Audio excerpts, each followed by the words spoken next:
buenas tardes. Gracias por estar aquí con nosotros en esta conferencia del CIEM, del Centro Ibérico de Estudios Masónicos, que está dedicada hoy excepcionalmente a un tema que a mí personalmente, como moderador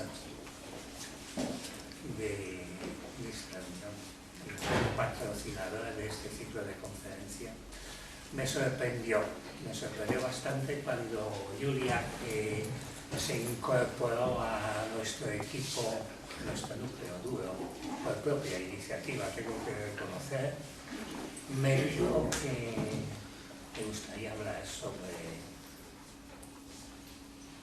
el tarot.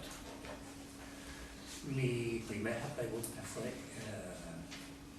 bueno, ¿qué relación guarda el tarot con la masonería? ¿Lo puedes probar? Y Julia, que es una persona con mucho empuje, mucha iniciativa, me contestó tranquilamente, sí, se puede probar. Ante ese ímpetu de la juventud, me dije, bueno, vamos a ver. ¿Cuándo fue mi sorpresa? Unas semanas después, cuando hablando con otros hermanos de otras obediencias, que llevan más horas de vuelo que yo en la masonería, se me comentó el tema de que sí, que efectivamente había mucha gente en las logias masónicas que se interesan por el tema por el tema del tarot concretamente. A lo cual le dije a Julia, luz verde, demuéstranos que esta relación entre el tarot y la masonería existe. Me explicó, cosa a la que no había pensado, la verdad es que tanto en el tarot como la masonería tenemos un trayecto iniciático y que ese trayecto iniciático es bastante interesante y que vale la pena explicarlo. Como en esos temas, la verdad, Julia, sabes que soy profano, decidí que tenía que dejarte luz verde completamente, fiarme de tu criterio y, bueno, al final vamos a ver si consigues convencerme a mí también. Veo que aquí hay mucha gente que está convencida, con lo cual hago un poco el papel del abogado del diablo, que es más diablo que abogado, pero al final eso lo veremos después. En fin, no voy a hablar más, me parece que lo que tenía que haber dicho la persona que introduce al ponente está dicho, quizás más de la cuenta, con lo cual te paso la palabra a Julia para que nos hable del tarot como método de introspección. Julia. Muchas gracias, Adrián. Buenas tardes, queridos hermanos y queridas hermanas. Os agradezco mucho vuestra participación. Sean todos bienvenidos. Hoy, dentro de lo que nos permite el tiempo, vamos a analizar el tarot como un método de introspección. Como bien sabemos todos, se ha escrito muchísimo sobre el tema, por lo que voy a intentar no convertir la conferencia en un corta y pega de todo lo que hay por ahí escrito sobre el tarot, y más bien presentaros una versión bastante subjetiva de lo que entiendo yo como un método, el tarot. Intentaré explicarme de la mejor manera que puedo, basándome en la experiencia que he ido adquiriendo en las consultas que he dado a varias personas a lo largo de los años. Y vamos a tratar varios aspectos.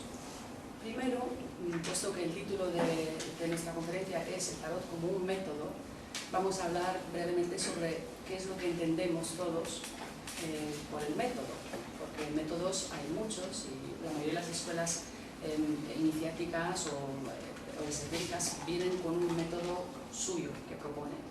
Por lo que vamos a intentar definir un poco el método masónico, el tarot como método, Luego pasaremos a cómo es que el tarot puede aportar para la introspección y el autoconocimiento. Y finalmente intentaremos hacer una paralela entre lo que es la ceremonia de iniciación, porque aquí somos todos hermanos y entonces podemos hablar en primer grado, lo que es la ceremonia de iniciación y el camino que el tarot propone, el camino iniciático que propone a lo largo de sus arcanos mayores. Por motivos de tiempo solamente vamos a ver los arcanos mayores. Bien, sabiendo que entre vosotros hay muchos estudiosos del tarot, incluso mucho más estudiosos que yo, por lo que a ellos les pediré, a los que estudiáis el tarot, os pediré en los momentos oportunos pues, hacer las aportaciones que veáis necesarias. También para aquellos que tal vez no llevéis mucho tiempo en el mundo del tarot y del estudio del tarot, he preparado, sin dedicarle demasiado tiempo, he preparado una muy breve presentación, digamos, histórica del tarot para saber más o menos dónde nos estamos colocando. Bien. El tarot es una baraja de naipes cuyos orígenes datan al menos del siglo XIV, que se suele utilizar como medio de consulta e interpretación de hechos, presentes, pasados o futuros, sueños, percepciones o estados emocionales, y es además un tipo de cartomancia. La técnica se basa en la selección de las cartas de una baraja especial, que luego son interpretadas por un lector de acuerdo al orden o disposición en que han sido seleccionados o repartidos. La baraja de tarot está compuesta por 78 cartas, divididas en arcanos mayores, que suman 22, y son el mago, la sacerdotisa, la emperatriz, el emperador, el sumo sacerdote, los enamorados, el carro, la justicia, el ermitaño, la rueda de la fortuna, la fuerza, el colgado, la muerte, la templanza, el diablo, la casa de Dios o la torre, la estrella, la luna, el sol, el juicio, el mundo y el lobo. Y arcanos menores, en total 58. La palabra arcano proviene del latín arcanum y significa misterio o secreto. También se refieren a los 22 arcanos mayores como triunfos, atu en francés, a tutti en italiano, lo que significa por encima de todo. Como os decía antes, por razones de tiempo, en la conferencia de hoy solamente vamos a tratar los arcanos mayores, aunque los que echamos las cartas sabemos lo bastante importante que son los arcanos menores para realizar una buena consulta. El diseño de los naipes es variado, aunque existen diseños clásicos como el tarot de Marsella, que data del final del siglo XVII, o una baraja muy popular y actualmente la más reconocida, que es el Rider, ideado en el 1910. Otra baraja común es el Book of Thoth, y tarot ideado entre el 1938 y el 1942 por el mago inglés Aleister Crowley. Las primeras referencias al tarot aparecen en el siglo XV en Italia. La baraja más antigua es el tarot de Filippo Maria Visconti, que hoy se encuentra en la biblioteca de la Universidad de Yale de Estados Unidos. El historiador italiano Giordano Berti supone que el duque de Milán fue el inventor del tarot y nos consta que algunas imágenes del tarot de Filippo Maria Visconti son iguales a las de otra baraja diseñada por el duque en el 1415, el juego de los 16 héroes. En estudios realizados por ocultistas de los siglos XVIII y XIX, como Antoine Court de Genelain, Eliphas Levi y Dr. Gerard Encos, conocido también como Papus, se está demostrando la conexión existente entre el tarot y la cábala, así como el simbolismo egipcio. Según plantean los investigadores actuales, Daniel Rhodes y Encarna Sánchez, el origen del tarot habría que buscarlo entre los cátaros medievales y la cultura occitana, cuya filosofía encaja perfectamente en la idea básica del juego de tarot. Así, la presencia de una papisa, la importancia de los personajes femeninos y claras referencias a un cristianismo distinto de la ortodoxia romana harían pensar en un uso original del tarot como una transmisión de un conocimiento filosófico, si bien con el paso del tiempo pasarían a ser usadas como un sistema divinatorio. Recién a fines del siglo XVIII y comienzos del XIX, las cartas del tarot fueron asociadas con el misticismo y la magia.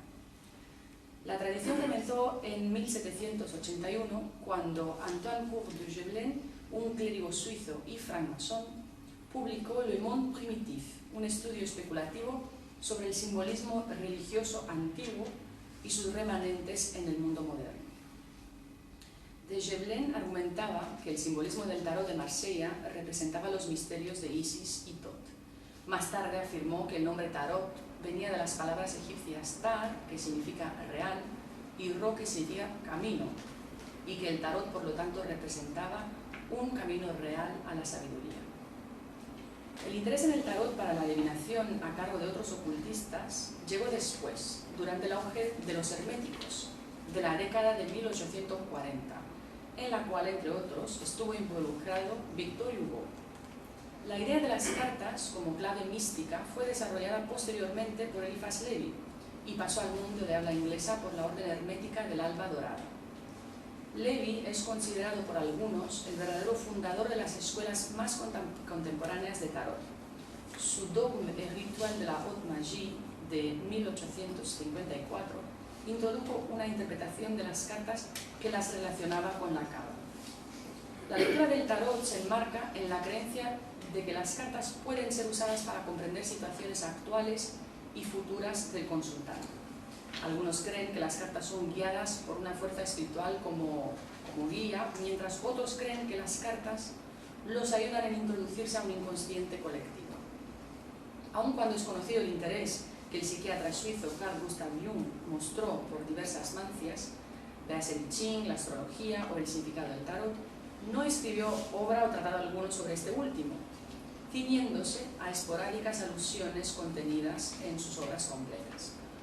Como suele ser habitual, serán realmente sus discípulos quienes desarrollarán y amplificarán los fundamentos arquetípicos junguianos, así como su principio de sincronicidad en el tarot, destacando la analista Sally Nichols y su obra Jung y el tarot.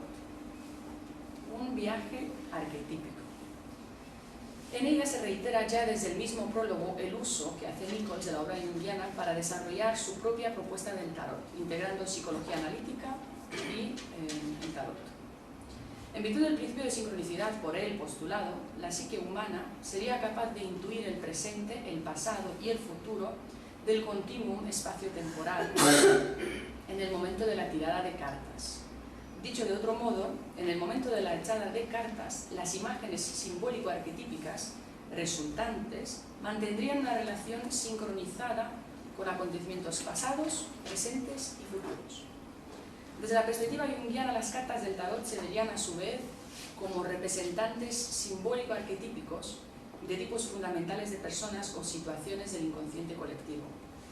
La carta del emperador, por ejemplo, representaría la figura del patriarca o del padre, la autoridad en el plano temporal en general, mientras que la carta del papa representaría la autoridad en el plano espiritual, la sabiduría teológica, etc. Y por último, cabe mencionar que algunas escuelas del pensamiento oculto y del estudio de los símbolos, como la Orden Hermética del Alba Dorada, consideran el tarot como un libro de texto y un artilugio mnemotécnico para sus enseñanzas.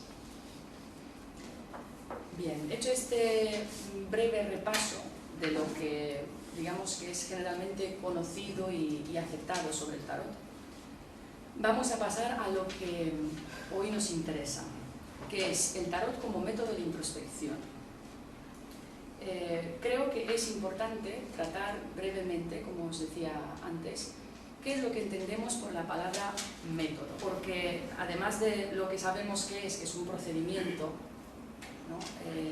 Ese procedimiento está encaminado para algo y según una de las definiciones que yo entiendo al respecto, está encaminado para encontrar la verdad y enseñarla, compartirla. Entonces son esos dos aspectos, o sea, ¿de qué sirve emprender un camino si no es, no tanto con un objetivo, sino con un deseo de aprender y compartirlo? Dentro de lo que es el procedimiento,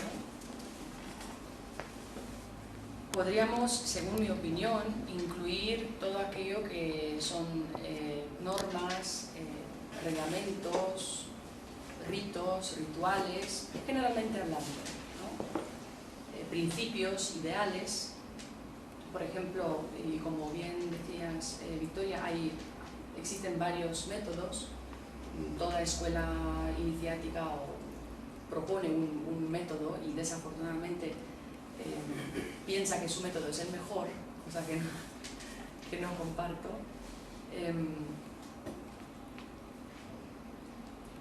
Entonces, el método masónico, en este caso, viene con con los reglamentos, con los rituales, con los principios rectores, con los ideales que intentamos alcanzar, la libertad, la igualdad, la fraternidad, que a mi entender pues son ideales y bajo ninguna manera los vamos a encontrar ya plasmados y hechos realidad, sino que es algo hacia lo que siempre vamos a trabajar para tocar y aspirar hacia eso.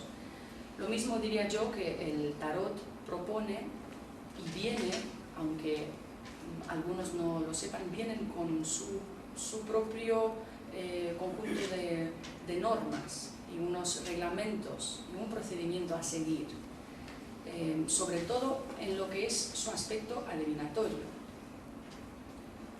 Entonces, por ejemplo, uno de los principios del tarot es que el que, igual como lo dice el refrán, el que mira hacia afuera está soñando y el que mira hacia adentro despierta.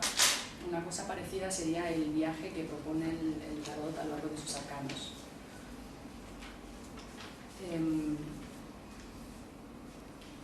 Vamos a pasar al aspecto iniciático del tarot, y yo había preparado para este punto una comparación muy personal y muy subjetiva de lo que sería la ceremonia de iniciación con el sendero que proponen los 22 arcanos. Para eso he preparado estas láminas y he traído, como bien decía nuestro hermano Roberto, he traído varios tipos de tarot para que podamos contrastar. ¿Bien? Entonces, en el tarot más conocido, que es empezando por el loco, que es el Rider, el más conocido, vemos el loco con la barra, símbolo de su voluntad, con la bolsita que es digamos, podría simbolizar la memoria universal, el conocimiento universal que tiene, pero no del todo consciente. Lo que sorprende luego es ver la imagen del loco, por ejemplo, en este tarot, que es el del Golden Dawn, verle como dentro de un lobo. O sea, lo que es el animal de compañía en esta lámina, aquí el loco está dentro. Y no solamente eso, pero toca la boca como diciendo que se debe mantener el silencio. Esto luego lo vemos en el tarot de la novena puerta. El loco es el viajero, igual está con el caballo, el viajero hacia un castillo, una ciudad lejana. Y lo mismo cuando viaja, mira y toca la boca como diciendo silencio. Desde luego lo asocio con la primera regla que se nos impone en primer grado, que es el guardar el silencio para poder aprender, y por eso lo vería como digamos, como el aspirante a ser iniciado. Imaginémonos que nosotros mismos somos el loco y que vamos a emprender el viaje de los 21 arcanos que vamos a ir viendo. También una representación diferente de lo que es el loco en un tarot de 1470 de Mantegna, italiano, es como un señor mayor. Muchas veces sabemos que la vejez no es necesariamente una característica, una propiedad física externa. Uno puede ser joven, pero por no estar en el camino adecuado, no estar creciendo como debe, sentirse muy, muy viejo por dentro, haber perdido la esperanza de vivir, la alegría de vivir. Entonces el loco en esta representación es el que realmente necesita dar un giro radical a su vida. Otro tarot muy interesante es el tarot hermético, que es bastante poderoso y sobre todo en símbolos. En este caso, igual tiene la flor de sus esperanzas, pero esta vez el perro que salía en el tarot, el Rider, es un lobo y además encadenado, y el loco lo controla. Es otra manera de interpretarlo. Un dato muy interesante es que en el tarot de Marsella el loco tiene en la barra los 3 puntos masónicos, los 3 puntos nuestros. Bueno, nuestros. Los 3 puntos. Los 3 puntos. Y claro, en el tarot masónico, que sería este, el loco es el viajero, que viaja de hecho en un camino muy interesante, una secuencia muy interesante que seguramente la reconocéis, y que bueno, en otros grados y en otros niveles se corresponde a más cosas, no solamente el que toca las puertas del templo. Entonces, nosotros imaginémonos que somos representamos esta carta y empezamos nuestro viaje. El primer arcano que tenemos es el mago, que digamos como palabras claves tiene el empezar y elegir. Se corresponde en psicología al ego, al yo consciente. Encima tiene el símbolo de la vida eterna, del infinito. Tiene el serpiente que se muerde la cola, como en la cintura. Podríamos relacionarlo con el candidato que ha tomado la decisión de tocar las puertas del templo y se encuentra ante las herramientas masónicas, desconoce cómo utilizarlas y las tiene todas delante. También es el que tiene el potencial para crecer, el que tiene los significados adentro y todo lo demás.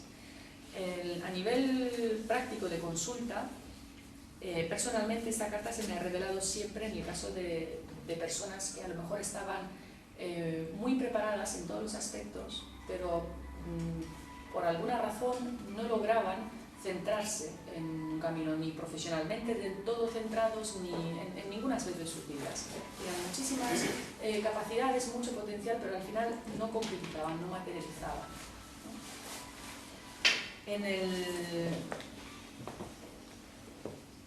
En el tarot de Mantegna, del 1470, nos aparece como el artesano. Tiene un compás, el martillo, un cincel, tiene bastantes herramientas masónicas, y es el artesano el que empieza a trabajar. En el tarot masónico tiene al lado la piedra bruta, lo que me hace, sobre todo, pues lo que me hace relacionarlo con el candidato apenas entra. Y en el tarot hermético ya es un poco más complejo. Realmente el mago aquí es un mago. Es la interpretación que da el tarot hermético.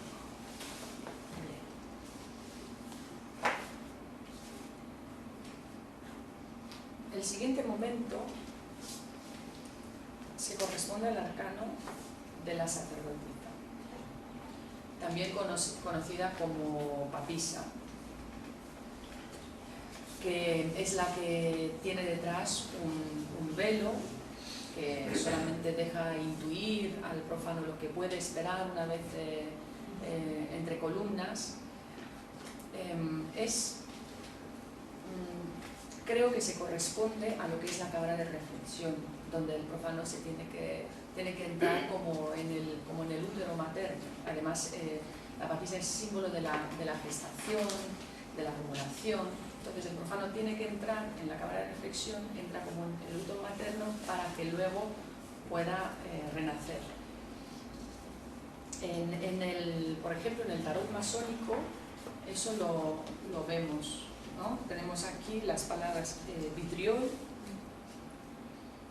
muchos elementos de los que, bueno, lo que uno puede encontrar en la cámara de reflexión.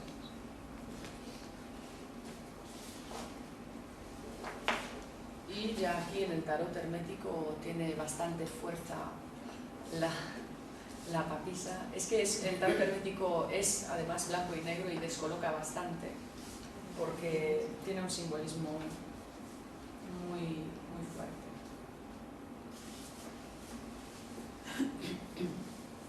Tras la cámara de reflexión tendríamos el tercer arcano, que es la emperatriz, que ya es, por el número 3 también, ya es la creación, el estallido creativo. Lleva una corona de 12 estrellas, un collar de 7 perlas. A mi entender, coincide con el momento en el que el profano entra, además arrodillado, en el templo, porque entra como quien sale del útero materno, que hemos visto antes. Entonces ya es el momento en el que va renaciendo. En el tarot masónico tiene su pie izquierdo sobre la luna, el pie izquierdo que nosotros, pues, en el rito escocés antiguo y aceptado, sabemos a lo que se refiere, y es el símbolo de que tiene sus emociones ya controladas, hechas conscientes, sus pasiones. Y desde luego pues, tiene el compás y la escuadra abierto en primer grado, ¿no? Muy bien. Como existe un tarot muy interesante que se llama el tarot mítico, y ahí la emperatriz, eso como extra, digamos, como bonus, está representada con esta imagen, y en vez de llamarse la emperatriz, se llama Lilith. Ahí lo dejo.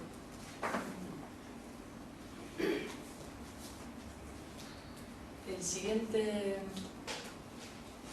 arcano, que es el emperador, se supone que representa al hombre libre y de buenas costumbres que es presentado ante la logia.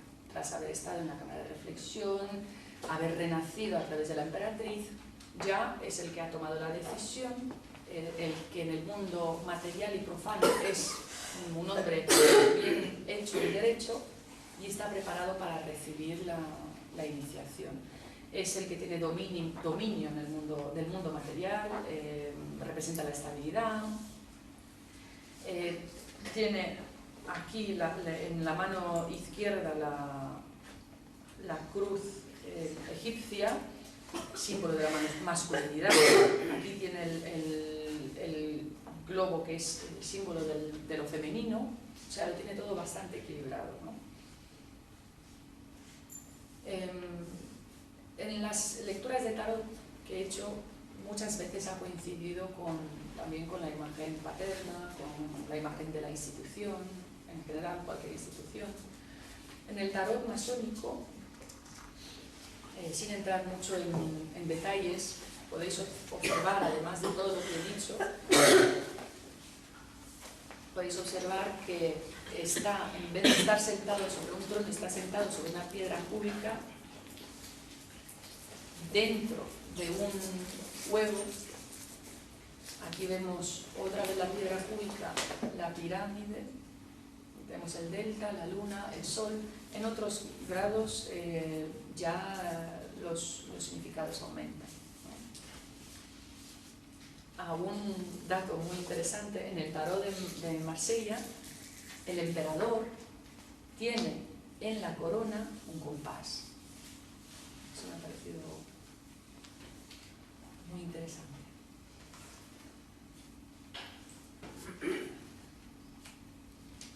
Presentado ya ante la logia, el profano, tenemos al sumo sacerdote, que sería el venerable maestro, diría yo en nuestro caso, ¿no? El que, si la papisa es la que tiene la capacidad para hacer la iniciación esotérica del profano, sería el sumo sacerdote el que es el maestro y tiene la capacidad de hacer la iniciación exotérica del mismo, ¿no? Está sentado sobre el trono de Salomón, representa el poder espiritual de la tierra, tiene 3 coronas, símbolo de gobierno, de autoridad, la cruz papal, igual, que es representa el dominio en el mundo físico, en el espiritual y en el astral. Tiene aquí a los discípulos, dirige la ceremonia de iniciación, está igual entre columnas. Se puede observar que su cara es bastante parecida a la de un cordero, si no me equivoco. En el tarot masónico ya está representado de una manera más, más conocida para nosotros. Igual mantiene las 3 coronas, la estrella de 5 puntas, el hombre ya evolucionado, por lo que es un venerable maestro.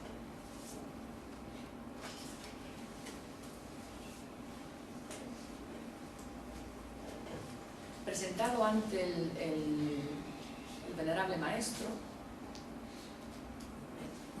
el candidato ya, digamos que se encuentra con este arcano,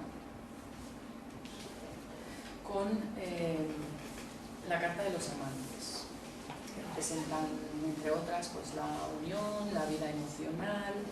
Tiene aquí un árbol de 12 frutas. Es en muchos casos, yo la percibo así, la carta de la elección, ¿no? El candidato tiene que elegir, tiene que hacerse consciente de que está en un momento delante del venerable maestro en el que puede salir o seguir con la ceremonia. Su decisión es suya, es una decisión que también se hace entre elegir ese camino virtuoso, un círculo virtuoso, o seguir en el círculo vicioso del que viene. Es muy interesante porque, por ejemplo, yo veo aquí otra vez los 3 puntos masónicos, viendo la mujer, el hombre y lo que parece ser un ángel. Es con esta elección que uno aprende pues lo que es la síntesis, la tesis, la antítesis y la síntesis, ¿no? La mujer mira hacia arriba, el hombre mira a la mujer. Es realmente, pues, desde ese punto de vista, la unión. En el tarot masónico observamos la dualidad, de una parte la luna, de otra el sol, la decisión ante la que se encuentra el candidato. Es muy interesante la manera en la que el tarot hermético lo presenta, porque aquí ya los amantes al principio no lo entendía cuando me encontré con este tarot. Ya no estamos hablando de 2 personas que puedan estar enamoradas, el sol, el cupido, todo bonito, no. Es un dragón, que para mí siempre pues, es símbolo del ego, de nuestro orgullo, la mujer está además encadenada, o sea, es la esclavitud de la mujer y la lucha con el orgullo y con el ego del hombre. Entonces, en ese aspecto diría yo que uno no puede ser, no puede tener los dueños, no puede querer el amor y también querer el orgullo. Otra decisión más profunda se tiene que tomar, y si uno realmente quiere encontrar el amor, tiene que matar al dragón del orgullo y liberarse de esa esclavitud. Para salir del impasse, digamos, de la decisión que tiene que tomar el candidato, pues pasamos a lo que es el carro, que se caracteriza, es un arcano que se caracteriza por mucha fuerza. Platón, le voy a citar a Platón en este caso porque lo describe muy bien, dice: el cuerpo humano es el carruaje, el yo es el hombre que lo conduce, el pensamiento son las riendas y los sentimientos son los caballos. Me parece una descripción bastante acertada y bastante bonita. En el tarot masónico ya observamos que el carro es la piedra cúbica, los pensamientos que son las riendas aquí ya no es la espada, el pensamiento correcto, y pues, por supuesto la dualidad se mantiene. Lo que sí es interesante ver que este arcano en el tarot masónico se parece bastante a la carta del loco que habíamos visto antes, en cuanto a que el carro está al borde del precipicio, por lo que mucha fuerza, y esto de hecho se corresponde a mi entender a la prueba del aire, por lo que mucha fuerza y mucho ímpetu a veces nos puede desviar del camino correcto.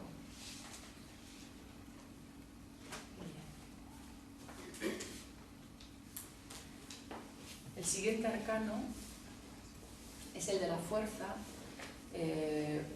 Personalmente lo atribuyo al segundo viaje, a la prueba del agua, aunque no sea un signo aunque no sea realmente ligado al agua como signo, ni como signo astrológico tampoco, lo asigno a la prueba del agua en cuanto a que las emociones son como el agua, ¿no? Entonces, podemos ver la mujer que domina el león, que es básicamente pues, dominar las pasiones, las emociones. Para el candidato pues, aprender el autocontrol. Es muy interesante, bueno, lo mismo podemos ver en el tarot masónico. Lo que sí he encontrado, por ejemplo, en el tarot hermético, la fuerza ya no es la típica que tiene al león, que no sabemos exactamente si lo está atacando o lo está acariciando. Aquí la fuerza tiene una mano sobre el león y en la otra tiene una copa, símbolo de lo que es el agua y las emociones, pero de la copa no sale agua, sino sale fuego, otra vez las pasiones y parece pues, estar controlando el lugar del león. En el tarot de 1470, de Mantegna, italiano, es muy interesante ver la fuerza como una mujer cubierta con piel de león. Tiene el león ya detrás, no enfrente, lo que quiere decir que es más controlado que lo tiene detrás, y además tiene una columna rota que se coincide a la columna de la belleza, lo que a mí me hizo reflexionar en su día y digo, a lo mejor mucha fuerza, ¿qué hace en este caso? ¿Rompe la belleza o es que esta fuerza apoya a la columna para que la belleza se vaya construyendo? Es una reflexión que he hecho. Pasada la prueba el viaje de la prueba del agua, nos encontramos con el ermitaño. El ermitaño que es representante de una crisis o de un tránsito, también de la sabiduría.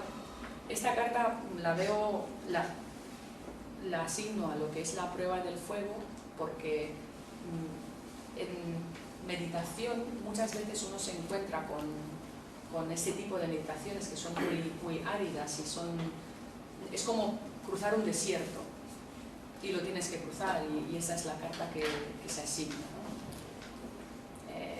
Para purificarse espiritualmente. Por ejemplo, en el tarot masónico tenemos la serpiente, que indican pues, la regeneración, la luz de la sabiduría. Igual en el tarot hermético, mismo la imagen es bastante fuerte. Lo que me ha sorprendido con el ermitaño es que le he encontrado un parecido con la carta del loco, porque ambos, sobre todo digamos, sí, aquí en el tarot masónico, ambos tienen, si os habéis fijado, ambos tienen una barra, pero ya en manos diferentes. Entonces, lo que el ermitaño tiene en la mano izquierda, la barra, el loco lo tiene en la mano derecha. Y donde antes pues, el loco tenía el saco de los conocimientos, de la memoria ancestral, todo lo demás, ya el ermitaño tiene la luz de la sabiduría.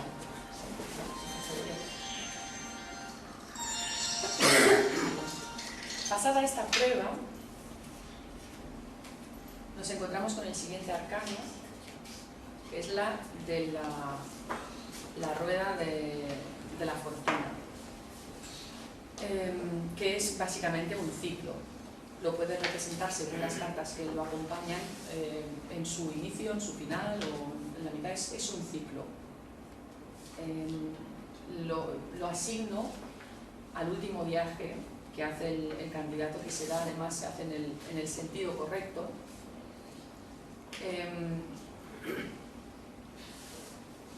Y así podemos ver los símbolos alquímicos: mercurio, el azufre, la sal, el agua. En el tarot masónico es bastante parecido al Rider. Lo que es interesante, y aquí he sacado el tarot de Visconti, lo tiene un poco diferente, en el sentido que en la rueda de la fortuna o la rueda del destino tenemos representados a las personas en varias etapas de su edad. El destino se apoya, digamos, en la persona mayor. De un lado y de otro tenemos a los niños. Arriba se supone que la finalidad y el último momento es pues, casi una figura angélica. Y en el centro, a todo esto, una persona vendada.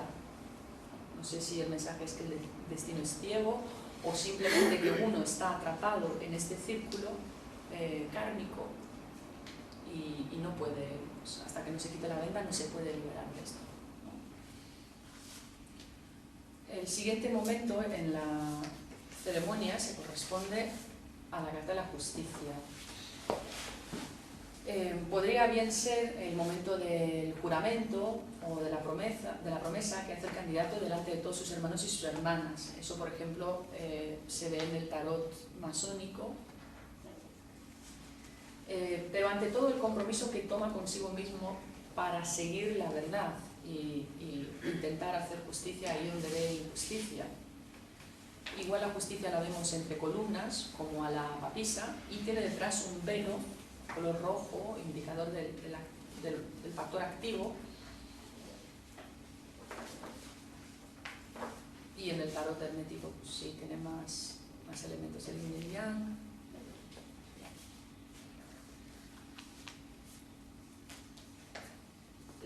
El siguiente arcano es el del colgado. Una vez hecha la promesa, el juramento ante los demás hermanos y hermanas, el candidato vuelve a estar entre columnas, pero está entre columnas ya esta vez consciente en mayor medida de sus limitaciones, y está ahí porque así lo desea. Se trata ya de una persona que ha evolucionado espiritualmente, un poco más, con los brazos forma un triángulo que es ascendente. Lo mismo en el tarot hermético se puede apreciar mejor. triángulo ascendente.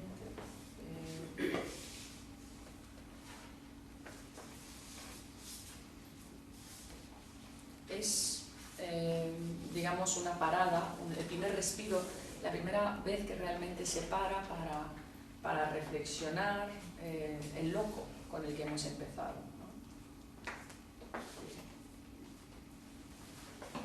Y el siguiente arcano es la muerte,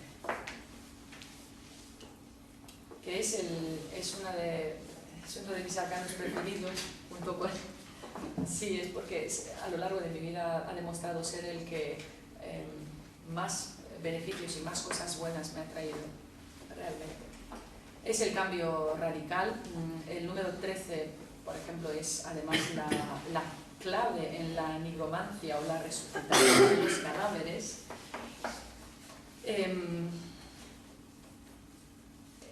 Es para mí el momento en el que se le quita la venda al candidato. Se supone que ve la luz, ese es el cambio radical. Una manera muy interesante de representar esta lámina la he visto en el tarot de la novena puerta, donde podemos notar el suelo ajedrezado, un señor contando su dinero y la muerte al lado con una clepsidra que muestra que ya el tiempo se ha acabado. Lo que no sabemos es si el señor quiere entrar o ha salido, exactamente cuál es la relación que tiene con esa puerta. Igual es simbólico que esté sentado ahí. El mensaje incluso lo entiendo yo como el tener que despojarse de los metales, entender que realmente tener la realización que realmente lo material y la construcción dirigida hacia lo material solo exclusivamente no es el camino correcto. Antes de seguir... Bueno, hemos llegado a la muerte, o mejor dicho, a la iniciación. Falta muy poco para el final.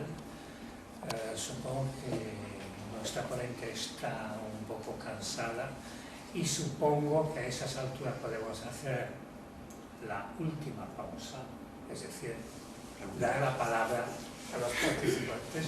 Que me lo he apuntado para el tarot hermético, ¿qué origen tiene? Bastante simbolismo de la Golden Dawn, de lo que leímos. Pero, o sea, ¿cuándo ha sido creado? ¿En el siglo XIX? Sí, siglo XIX, es bastante reciente, sí, sí. Pero es una buena herramienta para aprender y estudiar el simbolismo. Pero es bastante reciente. Lo he traído como como contraste. Es muy difícil de penetrar. No, es muy difícil de penetrar porque es bastante complejo. Sí, había una pregunta. Quería preguntar, el tarot como método de introspección, quería saber si tú lo utilizas para trabajar, para meditar tú misma, para adivinar contigo misma o no funciona con la persona que está echando las cartas o sí. Yo utilizo mucho el tarot conmigo misma, ¿no? Tanto para meditar, por ejemplo, elijo un arcano para lo que haga falta, una semana o dos, y reflexiono, pienso en esa carta. Luego también muchas veces medito con las cartas de tarot. No voy a entrar en detalles porque por ahora seguís siendo mis amigos, entonces como siga explicando más pero sí, medito con el tarot y se pueden hacer cosas muy interesantes realmente para enfrentarse uno a sus miedos. Eso es lo más difícil. El tarot siempre para mí ha sido cuando lo utilizo para mí misma, ha sido como un puente hacia el lado que menos conozco de mí misma, porque me invento que yo me leo a mí misma, o sea, me divido en ese momento, utilizo el tarot como puente y me puedo ver de una manera objetiva y menos dolorosa, digamos, por lo que puedo avanzar y ser más consciente y tratar de una manera más realista mis miedos. O sea, en ese aspecto sí me ha ofrecido muchísimo el tarot en esa dirección. Seguimos con la templanza. Bueno, ya queda muy poquito. La templanza, que es, como el nombre lo dice, pues el equilibrio, el mediador, la transmutación que se supone que se produce en el candidato una vez se le ha quitado la venda y ha pasado por esa muerte y el cambio radical. En el tarot de Crowley, por ejemplo, la templanza la llama arte, el arte de mediar, y atrás tiene pues el vitriol.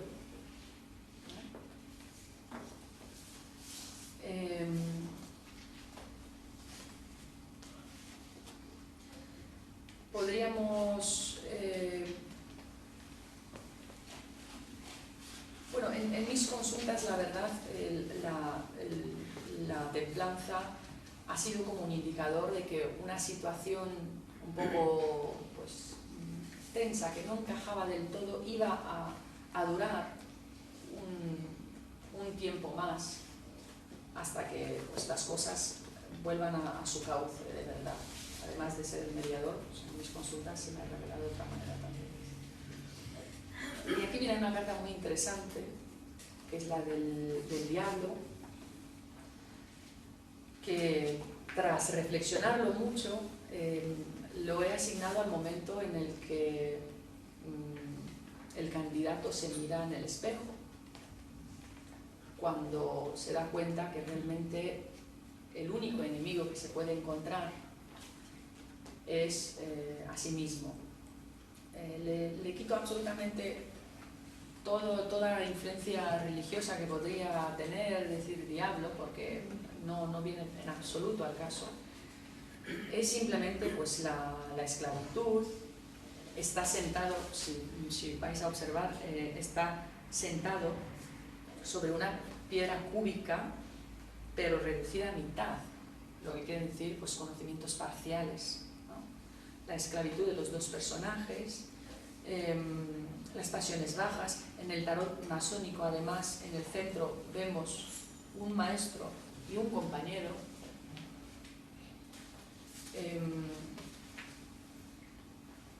Bueno, en el tarot hermético tampoco se ve muy interesante.